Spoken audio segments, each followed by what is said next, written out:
যে মাছটা দেখতেছেন এটা কিন্তু সব থেকে দামি একটা মাছ। এটাকে বলে চট্টগ্রামে বলে কালা পোপা, পোপা বলে, যদি আমরা জাহাজে বলি কালো দাঁতি না।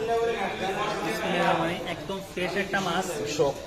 এই মাছটার দাম হওয়ার মূল কারণ এমনি তো খাইতে তো অসম্ভব মজা, খুবই মজা খেতে, কিন্তু আসল কারণটা হলো যে এখন যে পেটটা যে কাটতেছে এর ভিতরে একটা জিনিস বের করবে, মূলত এইটার জন্য দামটা বেশি। মাছটা যত বড় হয়, যেমন এই মাছটা 3 কেজি হবে, এটা 3 কেজি 4-5 কেজি হবে।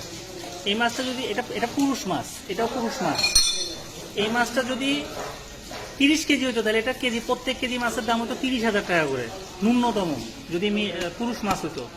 এটা পুরুষ মাছ। আর যদি যেমন এটাও পুরুষ মাছ, যদি মহিলা হতো তাহলে এটা একটু দাম কমতো, তবে ওজন যত বেশি হবে এটার দাম তত বেশি হবে। মাছটা দেখেন কি সুন্দর ফ্রেশ, নাই পাই নাই, অল্প না, ছোট।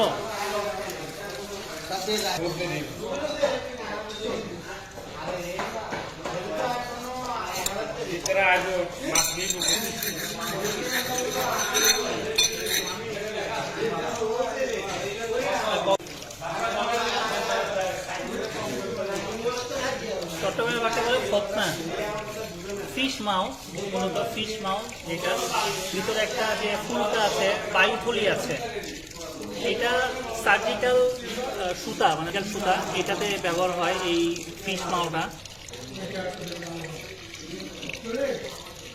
এটা খুব হাই অ্যান্টিসেপটিক একটা সুতা হয়, তো এই জিনিসটাও বের করে ফেলবে।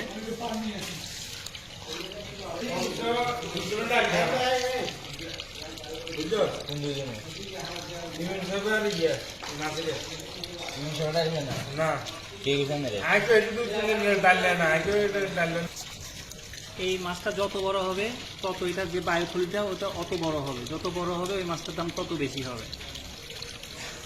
তবে পুরুষ মাছ, মহিলা মাছের দাম একটু কম। একদম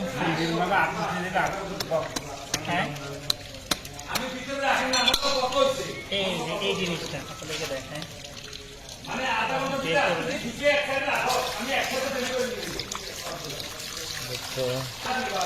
থলিটার দাম কত? বায়ুথলিটার দাম কত? 1 কেজি? 1 কেজির দাম 2 লাখ, 2-2.5 লাখ টাকা 1 কেজির দাম। মাছের দাম বলতেছি না, মানে যে বায়ুথলিটা আছে, ফিশ মাউটা, কালো কোপা মাছ। কিছুদিন আগে সেন্ট মার্টিনের এক বোর্ডে 1 কোটি টাকার উপরে এই মাছটা পেয়েছে। এইটাই সেই মাছটা।